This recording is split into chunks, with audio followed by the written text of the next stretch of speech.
The kiss was slow, lingering, unrushed, as if they both understood that this moment mattered. It deepened naturally, not with urgency, but with intention, with choice. Their breaths mingled, uneven at first, then slowly finding the same rhythm. His hand stayed steady at her waist, grounding her, holding her close as if that alone meant everything. As they came together, the distance between them disappeared. The two became one, not hurried, not forced, but fully chosen. Dear beautiful listener, thank you so much for joining me and listening to this story. Thank you for being a part of this growing family. I truly hope you enjoy it. I've poured my heart and soul into this story, and as I continue to grow and get better every day, it truly means so much to me that you're here listening along. Have you ever been in a situation where you felt like you had no choice in your own life decisions? If so, I'd love to hear from you. Comment below and let me know where you're listening from and what time it is for you right now. I would love to see how far this story has reached. If you're enjoying the story, please comment and let me know. Your time, your support, and your presence mean more than you know. We truly love and appreciate you. Thank you for being here. This is my prayer for you, that you find love in the most unexpected places. You find joy and peace over your home, over your family. Everything you touch is blessed, and I hope that you enjoy this heartwarming story. She stood at the altar in a white dress so expensive it could have paid off her student loans, her car note, and maybe her therapist for the next 3 years. The dress fit perfectly, tailored, imported, blessed by fashion angels apparently. She looked stunning. Do you take this man to be your lawful wedded husband? Her brain screamed no, but her mouth, traitor that it was, said, I do.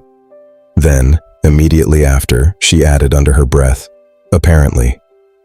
Her mother coughed, loudly, a warning cough. The officiant blinked but pressed on. And do you take this woman to be your lawful wedded wife? I do, the man said smoothly, like he'd signed contracts with worse fine print. The officiant beamed. You may now kiss the bride. Her eyes widened. Oh, right, the kissing. She leaned in slowly, whispering through her forced smile. Just so we're clear, this is not a romance kiss. This is a, please don't embarrass my parents kiss. He raised an eyebrow. Understood. Their lips touched. Polite, chaste, efficient. Like two co-workers accidentally brushing hands while reaching for the same pen. Her heart fluttered anyway, which offended her deeply. As applause erupted, her mouth betrayed her again. So, we're married, she whispered. Then louder than intended. Wow, okay, that happened. That happened to me. A few guests chuckled. Her father stared straight ahead like if he didn't move, God might not notice. She smiled for the cameras, but inside her thoughts were spiraling. My parents are Christians. Christians. So why do I feel like I was just auctioned off with a Bible quote attached? She glanced at her new husband and whispered, no offense. You seem... She also looked like she might pass out. Her heart was beating like it was trying to escape through her ribcage and apply for asylum. The man beside her stood calm, collected, wealthy enough to look bored at his own wedding. He smelled like money, expensive cologne, success, emotional unavailability. Great. This wasn't a wedding. It was a corporate merger with a veil. The officiant smiled warmly. Fine. Rich. Very rich. But I don't know you. Like at all. I don't even know your middle name. Or your emotional availability status. He leaned closer. Daniel. She nodded. Great. I'll forget that immediately. Her faith wobbled under the chandelier lights. Is God real? Is this his plan? Or did I miss a very important exit ramp somewhere between trust the Lord and sign the marriage contract? She tried to swallow the lump in her throat, but instead whispered again, if this is purpose, it needs better communication. The music swelled. The crowd rose. Flowers were thrown. And there she was, glowing in white, legally married to a stranger, questioning theology, capitalism, and her parents' version of Christianity, all while smiling like she'd won the lottery. Her heart pounded with confusion, sarcasm, and a faith that wasn't gone, just extremely annoyed. And as she walked back down the aisle, arm linked with her husband, she thought, well, if this is my life now, God, you're going to have to explain this one in detail. Okay, so you mean to tell me that in 20th century people are still selling their kids? Wild. Absolutely wild. I guess I should probably get over it though, considering I'm already married to the man. I glance up at him, sharp jaw, broad shoulders. His hair is slightly disheveled now that the ceremony is over, like he finally took off the CEO costume and forgot to put his face back on. And, okay, fine. He's handsome, annoyingly so. Like the kind of handsome that doesn't try, which honestly feels rude given the circumstance. And then there's Adrian Costello, my absolutely very handsome husband, which is honestly rude. Like, why is his face shaped like that? Who approved this jawline? Sharp, criminally sharp. The kind of jaw that looks like it's been through quality control, like someone signed off on it and said, yes, this one can go outside. He looks like he fell out of a GQ magazine and just kept going. Didn't even wrinkle the pages, just shirt, slacks, that's it. No jacket, no effort. Sir, be so for real. And his body, not loud muscular, not gym bro screaming for attention muscular. No, this is the time and money kind of muscular. The kind where you can tell he's been consistent for years and never once posted about it. Shoulders doing all the talking, arms just there, existing, menacingly. Like he's not even flexing and yet everything is flexing. It's infuriating. And the clothes. Everything he owns is expensive. Everything. Even his loungewear. Like, why does your at-home outfit look like it could attend a private members-only dinner? Fabric sitting right, pants hanging perfectly, no logos, no noise, just quiet luxury screaming at her face. She's in sweatpants thinking thoughts and he's over here looking like a catalog. But the eyes. Oh, the eyes are where things get disrespectful. He stares. Not creepy stare, not blank stare. This man stares like he's scanning her soul for updates. Like he's reading her thoughts in real time. Like he's buffering her emotions. There is no casual eye contact with him. None. When he looks at her, it's like he's asking questions she hasn't prepared answers for. She immediately forgets what she was doing, what she was saying, what year it is. She tries not to stare back. Fails. Immediately. Because how do you not look? How do you not notice a man who looks like money learned how to be patient? Like discipline put on a shirt and slacks and decided to sit on your couch. And the worst part, he knows. He knows exactly how he looks. He knows what those eyes do. He knows the silence works in his favor. And yet he's just sitting there. Calm. Unbothered. Breathing like he's not actively ruining her ability to think straight. She catches herself staring too long and thinks, wow, pull it together, but also, wow, just wow, because this man is out here existing like a problem wrapped in expensive fabric and restraint. Bro, absolute menace. Like the kind of handsome that doesn't try, which honestly feels rude given the circumstances. When he's not wearing the CEO mask, he actually looks human. Still, this whole thing is weird. This entire marriage was born out of a conversation between my father and some other rich man in a boardroom somewhere. A conversation about legacy, about carrying wealth into the next generation, about needing an heir, an heir. I don't understand how that somehow became my problem. This is not what I planned for my life, not even a little, not even accidentally. We enter the apartment and, wow, okay, security. Like, a lot of security. At least 4 bodyguards trail us everywhere, moving in silent formation like we're in some kind of movie where I didn't audition for the role. Broad shoulders, thick arms, blank expressions. The kind of men who look like they could lift me, my suitcase, my emotional baggage, and my childhood trauma all at once without breaking a sweat. They don't blink. They don't smile. They don't look like they've ever laughed at a joke. which feels excessive. I'm not royalty. I'm just recently sold. We stop at the door. 2 guards stand in front of me like I'm about to enter a restricted government facility. The door opens, and, oh, the penthouse. Floor-to-ceiling windows, high ceilings, clean lines, sleek furniture, everything modern, everything expensive, everything dead.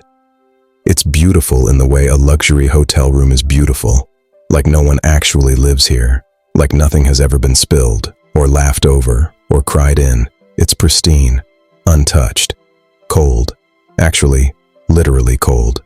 Why is it freezing in here? Isn't this supposed to be fancy? Did they forget to turn the heat on? Is warmth not included at this tax bracket? I walk toward the massive windows and look down. The city glistens below, alive, buzzing, existing, while I'm standing in a penthouse that feels like it's holding its breath. The bodyguards take my single suitcase like it weighs nothing and disappear down the hallway.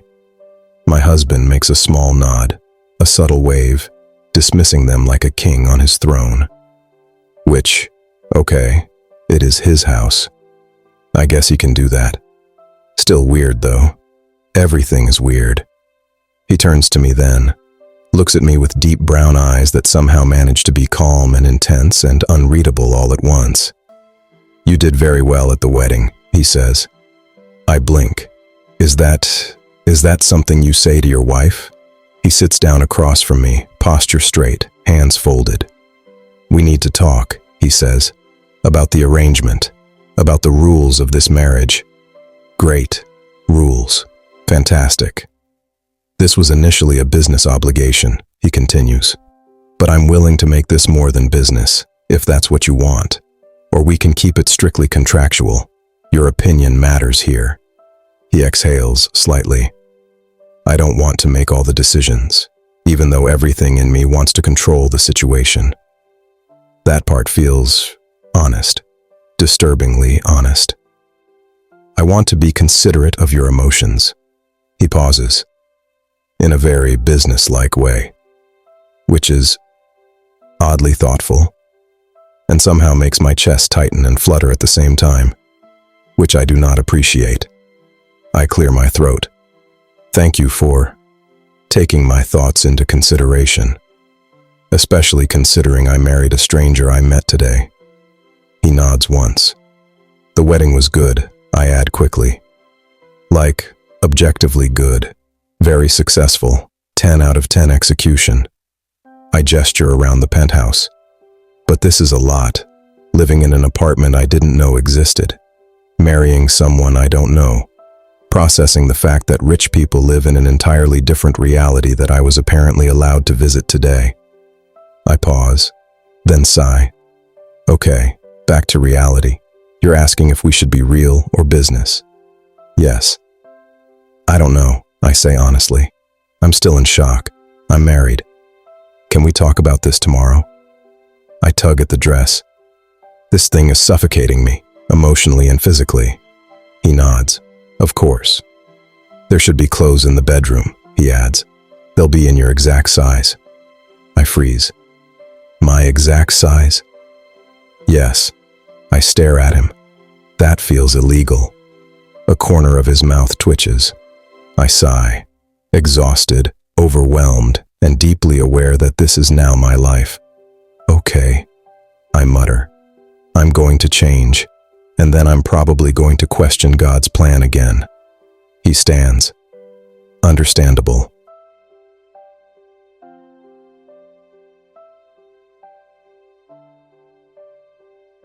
Still trying to understand how she even got here, honestly, because 5 hours ago she was not here, and now she is here, and this is her life, apparently. They were sitting on the couch. Not the bedroom. The couch. A very large, very expensive couch. The kind of couch that probably costs more than her old rent for an entire year. Maybe 2. She sank into it like her body finally realized it didn't have to stand anymore and just gave up. Everything felt like too much.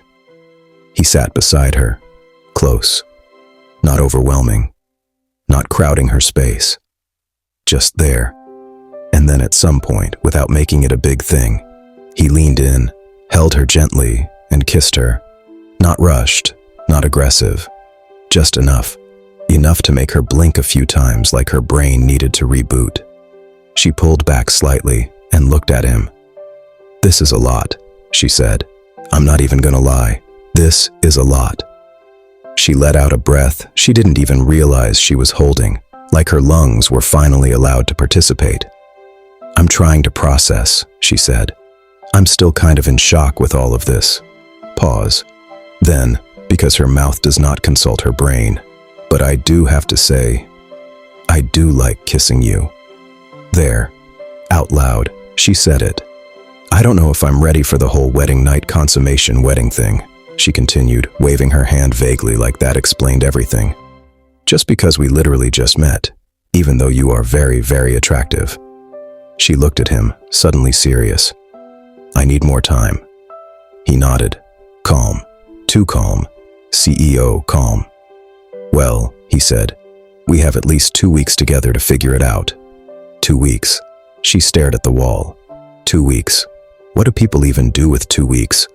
Write the CEO an email? "Sir, please take time off from owning everything." Oh wait, he owns everything. Must be nice. Her thoughts immediately spilled everywhere.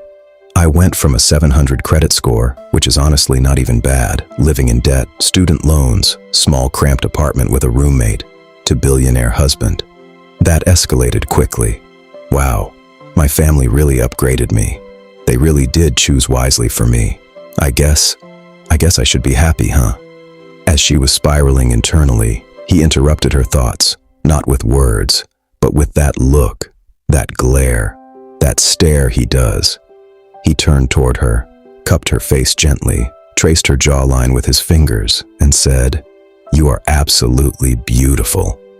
He took a curl of her hair and tucked it behind her ear. "You're so beautiful," he said again. "You don't even realize how beautiful you are. And quirky, and funny. I love that." She blinked. "I think I'm honest," she corrected. "And blunt, and direct. I don't think I'm quirky." He smiled. "You're quirky." "Well, you can call it quirky," she said, shrugging. "But I think it's just being blunt and honest." "We'll agree to disagree," he said. A smile crossed his face. She smiled too. And for a few quiet minutes they just sat there on the couch holding hands. No talking, no contracts, no thinking about how insane this all is. Just hands.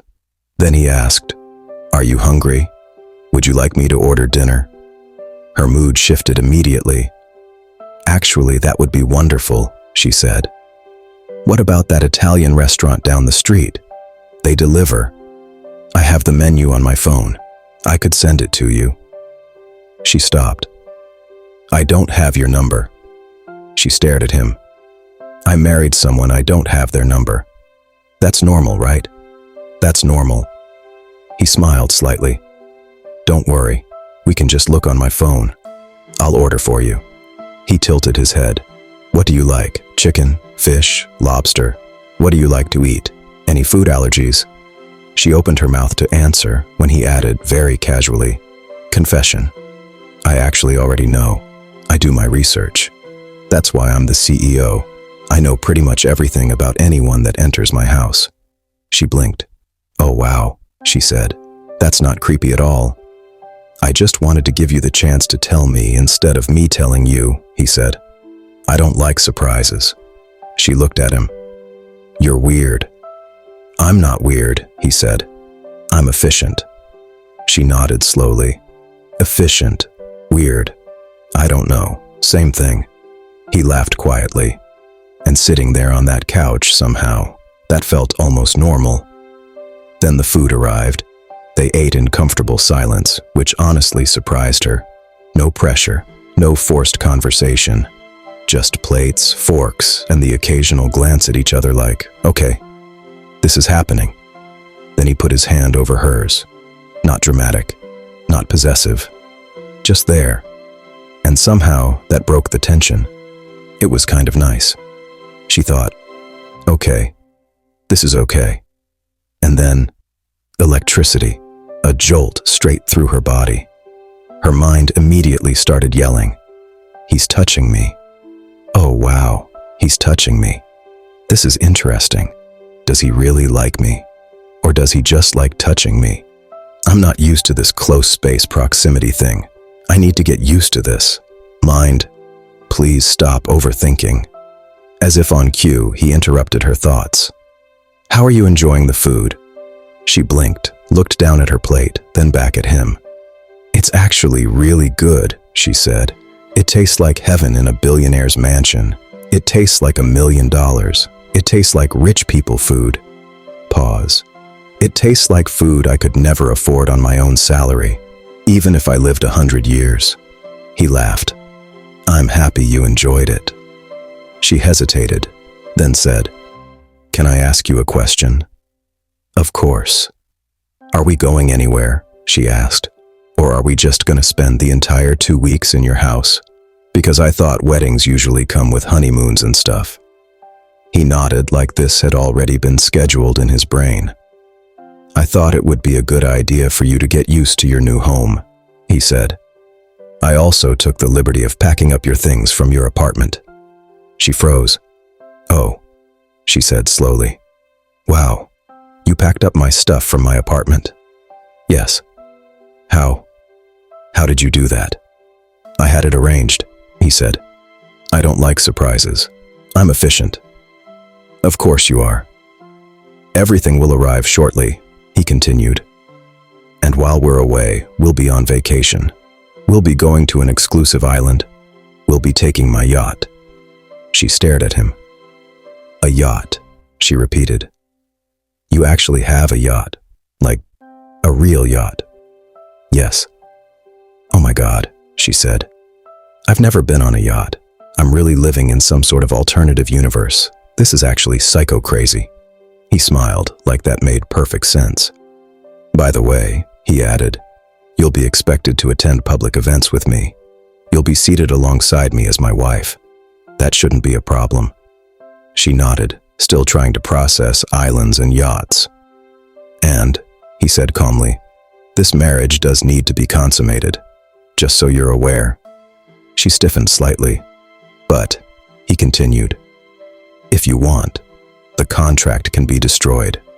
I have no intention of keeping it." She looked at him. "I want you to know," he said, steady and serious, "that I want you as my wife. My real wife. Screw the contract." Her chest tightened. Wow. That's the second time he said that. And this time, it didn't sound like a line. It sounded like he meant it. She looked down at their hands still resting together, then back up at him, her thoughts spilling again. I really think he really means that. And that realization hit harder than the yacht. This is the first time she admits it to herself. This does not feel like a forced marriage. It doesn't feel like a contract anymore.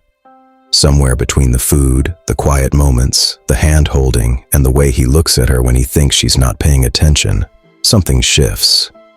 She starts to see the man behind the CEO, not the title, not the control, just him. And she has to admit, very quietly, very carefully, that in these few moments her heart has started to warm toward him, which is alarming and confusing, but also kind of nice. He's actually a nice guy.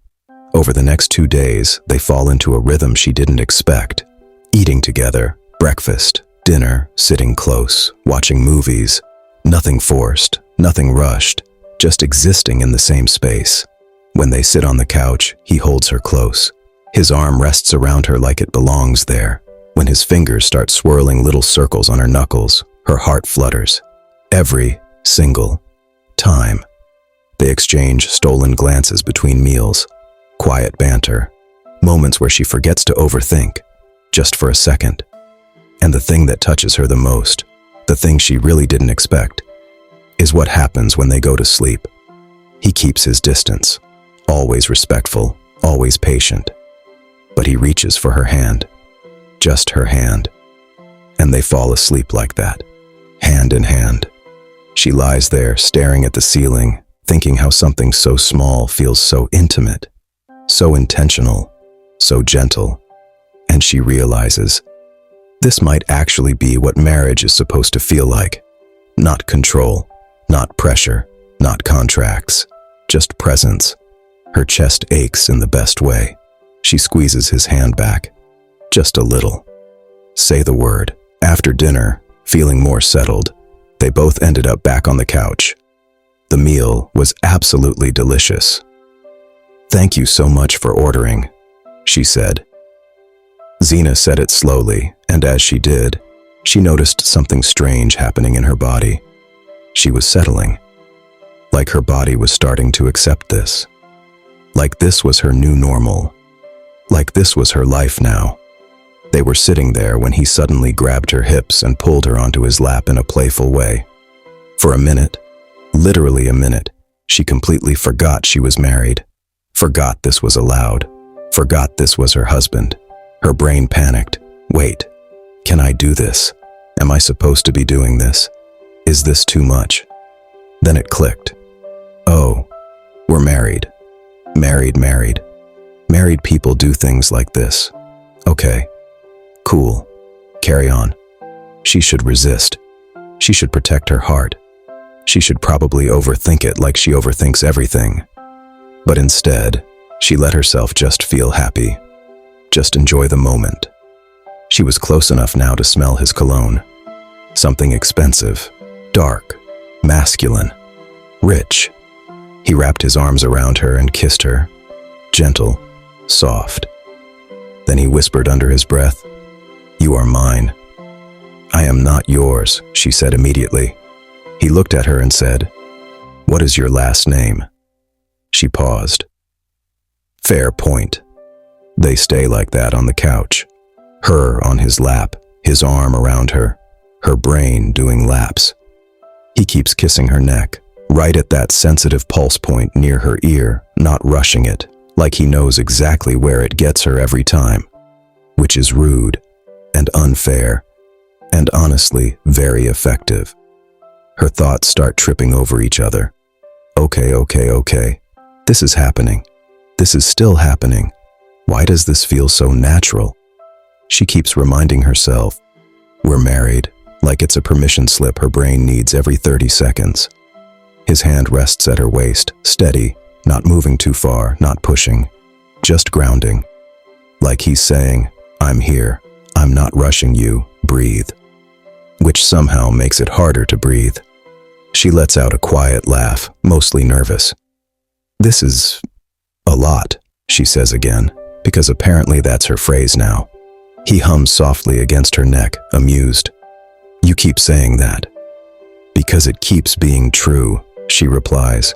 My nervous system hasn't caught up yet.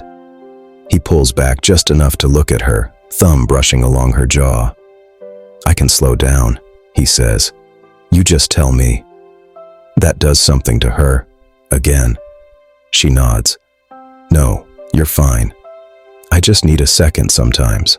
My brain likes to... I've noticed, he says with a faint smile. She snorts. Good, because it's not stopping. He presses another soft kiss just under her ear, then rests his forehead against hers. Close, comfortable, not pushing. Her heart is still racing, but it's not panic now. It's warmth, it's awareness. She realizes something in that moment, mid-thought, mid-everything. She doesn't feel trapped. She feels chosen. And that realization sneaks up on her so fast it almost makes her emotional, which she immediately shuts down because no, we're not crying on the couch right now. She shifts slightly, curling closer without thinking. There it is again. Automatic comfort. That's new. They sit there a little longer, quiet, breathing in sync, his hand still at her waist, hers resting against his chest like it belongs there. Eventually she exhales and says softly, Okay, I think I'm okay now. He smiles. Good. And they stay exactly where they are, on the couch. He presses one last soft kiss along her neck, then finally pulls back just enough to kiss her forehead. Slow, intentional. The kind of kiss that isn't trying to go anywhere. He closes his eyes afterward, just for a moment, like he's actually enjoying this. Like he's letting himself feel it too. That does something to her. She notices it. The stillness, the quiet, the fact that he's not pushing, not moving, not asking for more. Just being there. Okay. This is okay. This is actually really okay. She relaxes against him, letting her head rest where it fits naturally. He keeps his eyes closed, arms secure around her, like this moment is enough. He opens his eyes slowly, still holding her, and says, "We should probably get some rest." She groans softly, mostly because she's comfortable and doesn't want to move. "Tomorrow starts our new day on the yacht," he adds. "Are you excited?" She lifts her head just enough to look at him. "I think I'm still processing the fact that I'm married and going on a yacht, so yes, and also mildly terrified." He smiles. "Pack light." She squints at him. "Define light." "There are clothes there," he says calmly. "In your size." She exhales a laugh and shakes her head. "Of course there are, Mr. Efficient." He chuckles quietly, presses another quick kiss to her forehead, and keeps his arm around her just a second longer before shifting. "Come on," he says gently. "We've got an early start." She nods, still a little stunned, still a little smiling, thinking, "Okay, yacht, honeymoon. My life is actually real." And somehow, she's looking forward to tomorrow. He replied, "Thank you for telling me, for sharing that information with me. This changes things. I will definitely make sure that you're ready." He replied, "Thank you for telling me, for sharing that information with me. This changes things. I will definitely make sure that you're ready. I will try to make it special for you. This ruthless CEO, this billionaire boss, being so tender with her. This man." She knew in that moment she was in trouble.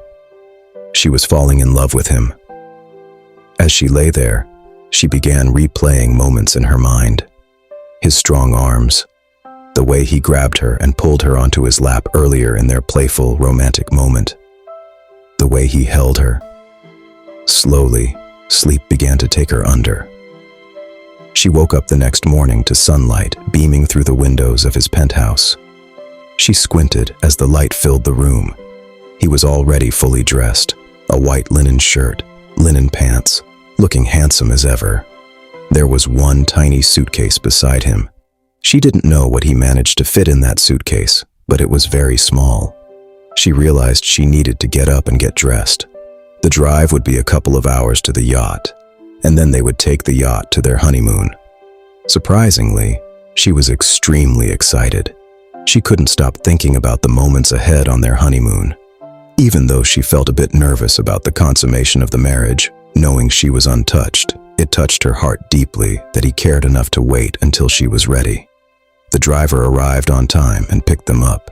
She got dressed in vacation mode, ready to experience the yacht with excitement and a little thrill, because she had never been on one before. The driver opened the car door for both of them, and Adrian put up the privacy screen. It took quite a few hours to drive there.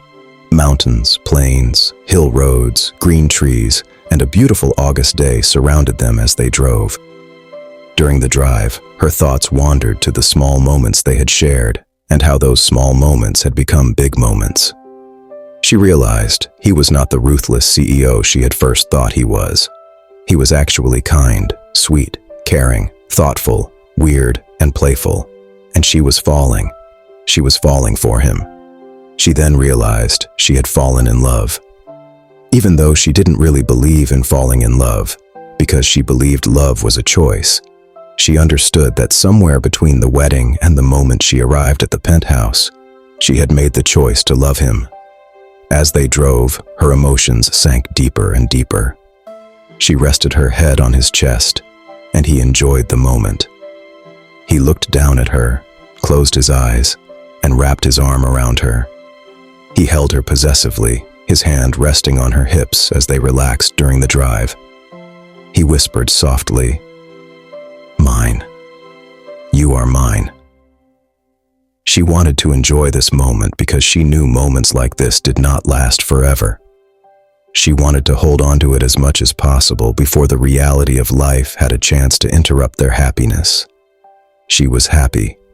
For the first time in her life, she was truly, truly happy and in love. She accepted it. She received it. The phone rang and Adrian ignored it. It rang again. He ignored it. Then it rang a third time. He sighed softly. Seriously, who keeps calling me? He finally answered and immediately started speaking in Italian. Honestly, she didn't even know this man spoke Italian. She knew his last name was Castellano, something Italian, but she had no idea he actually spoke it. His voice was calm, firm, and authoritative. Sono in luna di miele. Per favore, non disturbatemi durante la mia luna di miele. Lasciate che il mio CFO e il mio COO gestiscano qualsiasi cosa riguardi l'azienda. Sono con mia moglie. Non disturbatemi. Non mi interessa. Occupatevene. He ended the call without another word and set the phone down like it no longer existed. She stared at him. Then she said, "That was the sexiest thing I've ever heard you say in my life." He looked at her, amused. "I don't even know what you said," she added, shaking her head. "But I think it might be time you teach me Italian, or I learn it myself, because that was hot." She paused, then immediately added in her head, "I don't swear, but I definitely said a bad word in my mind. God, please forgive me." He smiled, slow and knowing, and she smiled too, already realizing something. Marrying him just keeps getting more interesting. He looked at her, then laughed. It was a real laugh, easy. And when he smiled, it lit up his face in a way that somehow made him even more handsome. He looked at her, then laughed. It was a real laugh, easy. And when he smiled, it lit up his face in a way that somehow made him even more handsome. "Ti amo, mia bellissima moglie. Sei il mio amore per sempre." "What does that mean?" she asked. He looked at her and said, "It means, I love you, my beautiful wife. You are my forever love." Her breath caught for a moment. "Oh," she said softly. And just like that, the words settled into her heart. They arrived at the yacht. "What a beautiful boat," she said to herself. "I cannot believe how beautiful this boat is." Her heart felt relieved, almost overwhelmed as she looked around. "All of this is so beautiful," she whispered. She began to take in the view of the ocean, the size of the boat, and the open water ahead. In that moment, she realized this was her life now. For the first time, she truly believed this did not happen by accident. The life she lived before did not compare to what she was living now. Adrian tightened his hand around hers as they walked toward the boat, possessive but calm. It was clear now that it wasn't just her who had fallen. He had fallen deeply in love with her as well. His eyes never left her. She was truly his. As they stepped onto the yacht, they settled into a comfortable living room space. The sailors began preparing the yacht, and the captain powered it up to leave. Without the CEO mask, Adrian seemed relaxed, fully at ease in his own skin. The staff was minimal and brought both of them something to drink. Adrian relaxed, thinking about life and enjoying the moment. There was a sense of satisfaction in him, a sense of peace and calm that came from being with her. She thought to herself, "My husband, Adrian Daniel Castellano, my beautiful husband." She repeated it quietly in her mind. Gina Castellano. She kept repeating Castellano, trying to get used to it, trying to learn it, maybe even trying to learn Italian. "What are you thinking about?" he asked. She smiled. "I'm thinking about my last name and whether I'm pronouncing it correctly in my head." He smiled and chuckled. "We do need to go over a few logistics," he said. "I want to make sure you understand what it means to be a Castellano wife. Because I'm Italian, there was mention that the marriage should be consummated within the 2 weeks of the honeymoon.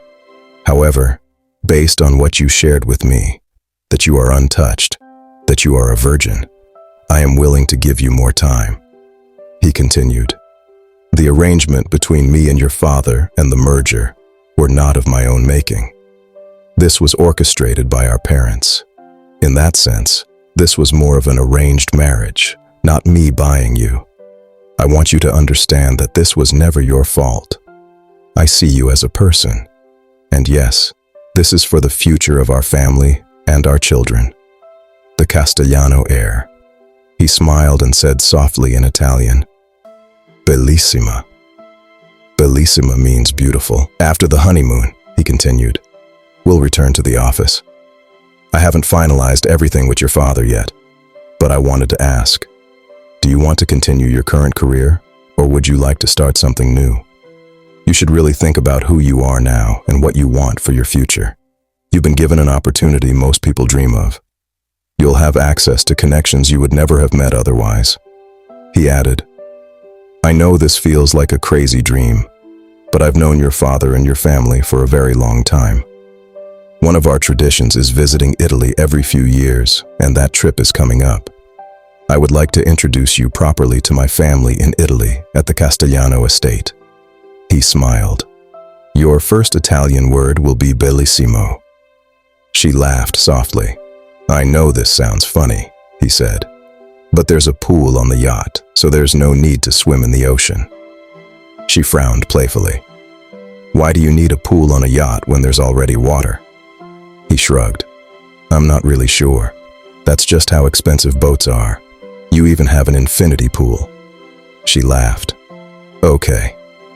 There are swimsuits in the closet for you," he said, "in your exact size." Of course they are. As soon as they got on the yacht, he took off his shirt and walked into the cabin. The cabin was smaller than the penthouse, of course, but still luxurious and beautiful. She was impressed. It was more beautiful than her own apartment ever was, but the most beautiful part of the yacht was the endless ocean. The sky felt limitless. It silenced her overthinking. It quieted her doubts and fears. She stood there looking out and whispered, "This is a beautiful day, Adrian." Then she added softly, "Adrian Daniel Castellano, bellissimo." It was the only Italian word she knew, so she kept saying it because it felt beautiful to say. He chuckled and replied in Italian, "Mia bellissima moglie sta imparando l'italiano. Che meraviglia, che cosa splendida. My beautiful wife is learning Italian. How wonderful, how lovely." Later, Gina was in the process of unpacking, opening drawers to see what clothes were available, when Adrian came up behind her, lifted her into the air, and jumped onto the bench like a little kid. It startled her so badly she burst into laughter. She did not expect this ruthless CEO to be so playful, almost like a child.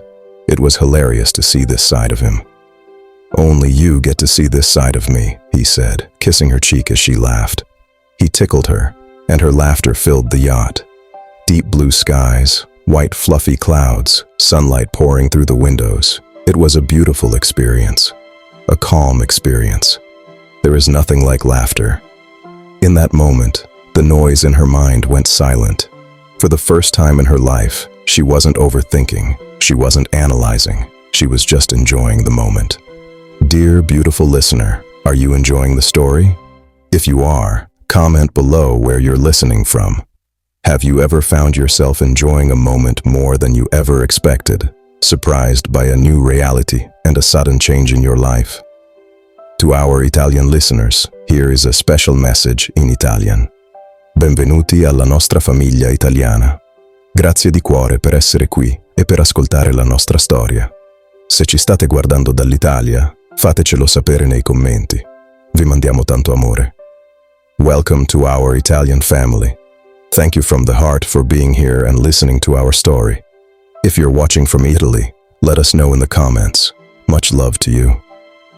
They lay together later as he held her, playful and gentle. They ran up on deck and found lounge chairs. She remembered to grab sunscreen and helped apply it to his skin, then to her own. Her skin glowed in the sun, her mahogany tone warm and radiant. flecks of gold shining in her eyes. She changed into a bathing suit and stood in the sunlight. She looked beautiful. His eyes followed the curves of her body, and in his mind he thought, God smiled the day he made you. He realized he had said it out loud. She laughed and blushed at the same time, her heart fluttering. She was convinced this man had to be sent by God, or he was some kind of angel.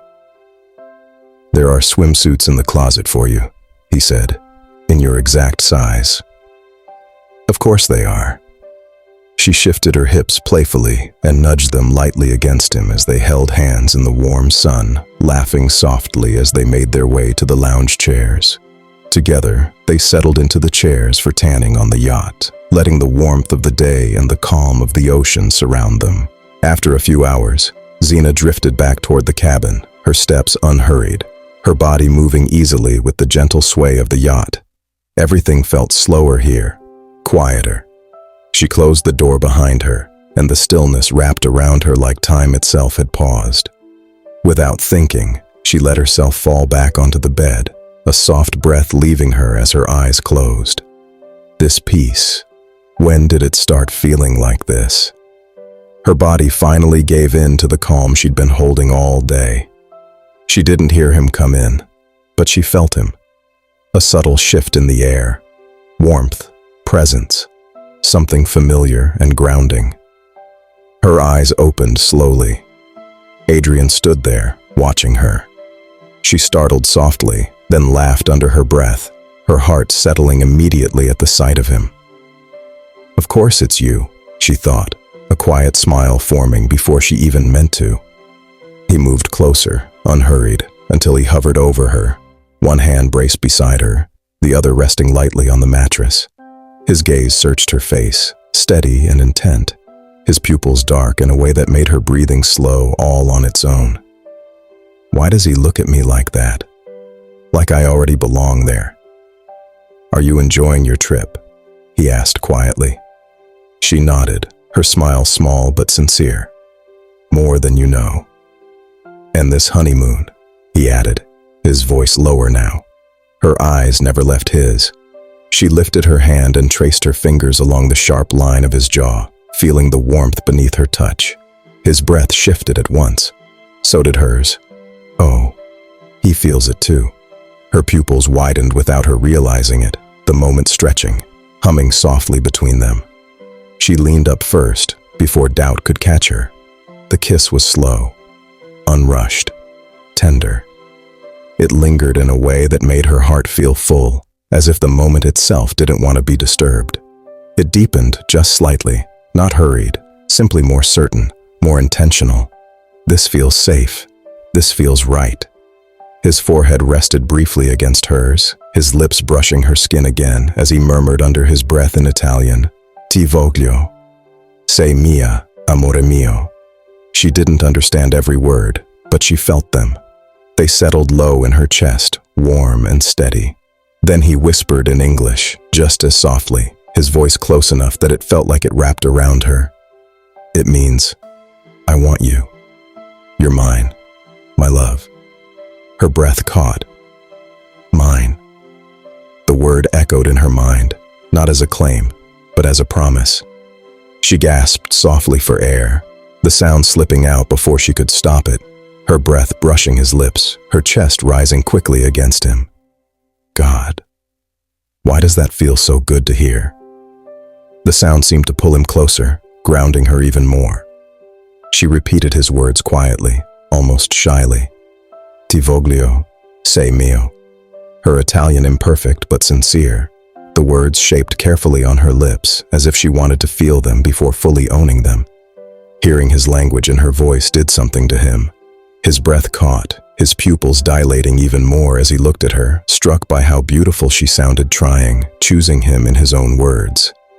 A low, grounded sound of desire left him before he could stop it, soft but unmistakable, pulled from somewhere deep in his chest. He closed his eyes for a brief moment, steadying himself, then looked back at her with a tenderness that matched the intensity, the sound lingering between them like a quiet confession. He stayed there, close and steady, as if giving her time to feel it all, and whispered gently, "Are you ready for this?" Her smile softened, eyes never leaving his. "I already am. I've been ready." "I'm ready," she whispered back. He kissed her with a depth that surprised them both, slow and lingering, as if he wanted to pour everything he felt into that single moment. Their breaths were close now, uneven, brushing against one another as the space between them disappeared. What began as intention melted into unmistakable longing until nothing existed beyond warmth, breath, and the quiet certainty that they were exactly where they were meant to be. His hands remained steady at her waist, grounding her, holding her close with a tenderness that spoke louder than movement ever could. The intensity grew gently, naturally, unspoken, yet deeply understood. Their breathing deepened together, harder now, slower, as if their bodies had learned the same rhythm. Her hips moved against him in a slow, graceful way, not rushed, not urgent, but trusting. He stayed with her there, present and unhurried, kisses lingering as if time itself had softened around them. As they came together to become one, everything shifted. The separation between them disappeared, and the two truly became one, not just in body, but in spirit, in promise, in love freely given. Sheets shifted softly beneath them as they remained close, breathless kisses lingering between them. In that private, sacred moment, the marriage was officially consummated, no longer symbolic, no longer spoken only in vows, but sealed in tenderness, in unity, in shared surrender. When it was over, there was no need for words. She rested against his chest, her body settling there with an ease that felt inevitable, as though she had always belonged in that place. His arm remained around her, steady and protective, their breathing gradually slowing together, hearts easing into the same gentle rhythm as the world outside them fell away. Sleep found them there, still close, wrapped in warmth, in tenderness, in love freely given and deeply cherished. He shifted slightly, his body moving as his hand brushed against her, feeling her warmth beside him. Her body so close, familiar now. It grounded him, settled him. The simple reality of her there, near him, brought him fully back into the moment. He sat up slowly, memories rising in his mind. The beautiful night sky in his yard, the countless nights he had stood beneath it before, how it always brought him peace in the middle of chaos, joy in a world that rarely slowed down. That quiet place had always been his refuge, and now he wanted to share it with her. He wanted her to feel that same stillness, that same wonder. He reached for her hand and gave it a gentle shake, careful not to startle her. "Amore, svegliati," he whispered softly in Italian, his voice warm and affectionate. When she stirred, he smiled and repeated it in English, just as gently.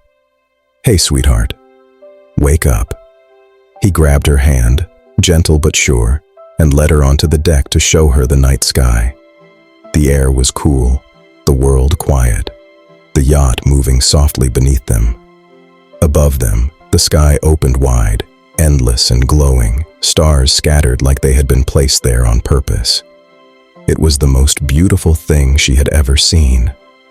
As she looked into the sky, something settled over her, a stillness she hadn't felt in a long time. Her thoughts slowed, her heart softened, and without trying, her mind turned toward her Creator. In that moment, standing beneath the vastness of heaven, she felt reconnected to God, as if He had been waiting for her there all along. She breathed it in, the beauty, the peace, the quiet reassurance. Beside her, he felt it too. Not the same thoughts, not the same language for it, but the same calm. The stillness wrapped around him, grounding him, filling him with a peace he hadn't known he was missing. They stood there together, hands joined, beneath the night sky, saying nothing, needing nothing more. There was not just beauty about her. There was a presence.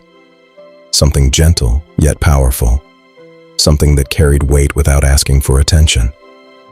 As he watched her, a reverence settled over him, slow and undeniable, like something sacred had entered the space between them.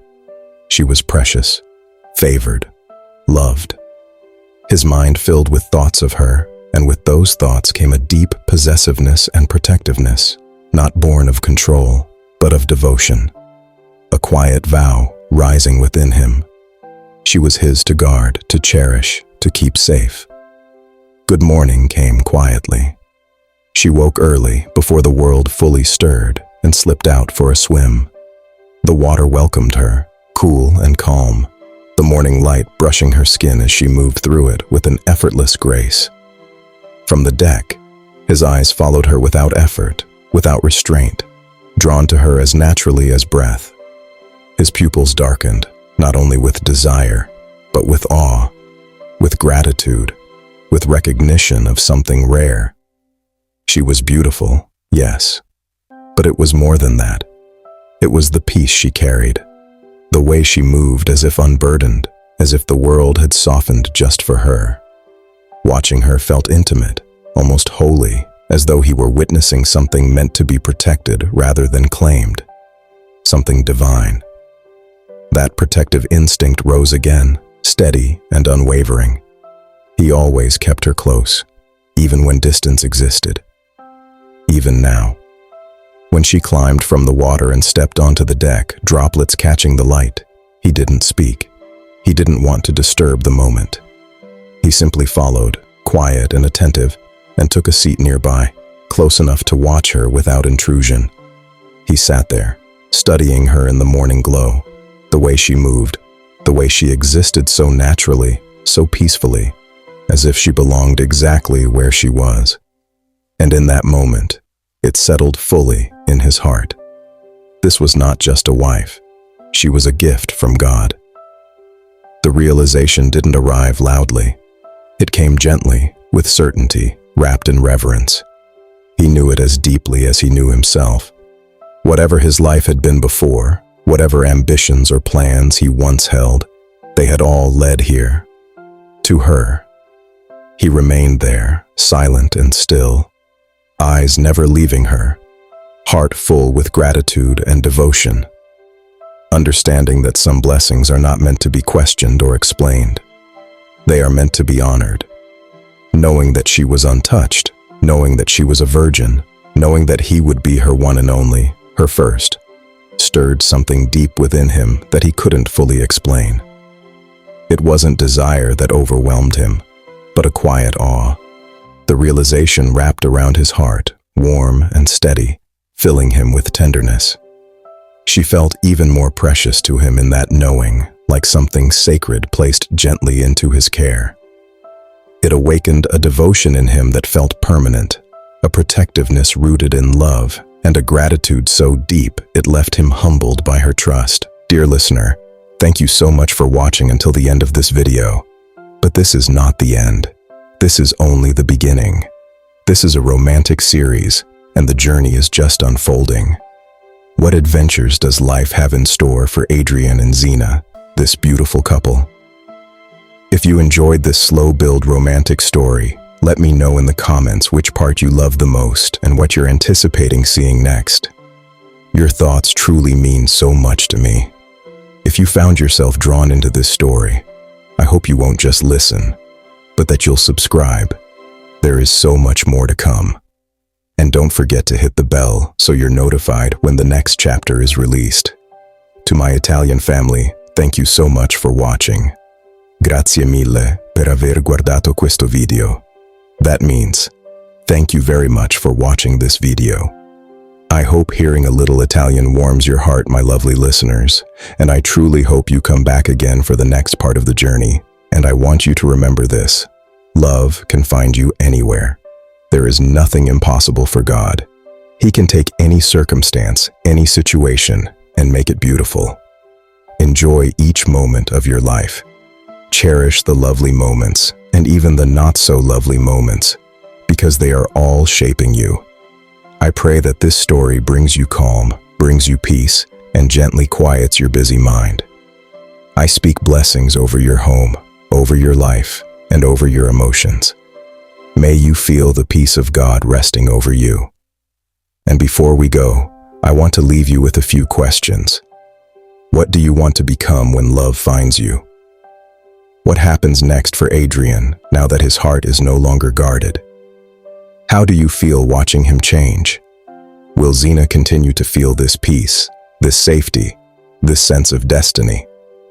And when love feels this calm, this beautiful, what test is waiting just beyond the horizon? What adventures, what challenges, and what unexpected turns await Adrian and Gina as their future begins to unfold?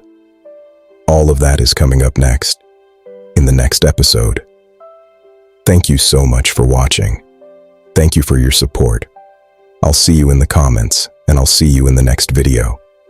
And until then, goodbye, my love, my lovelies. Ciao, amore mio. That means, bye, my love.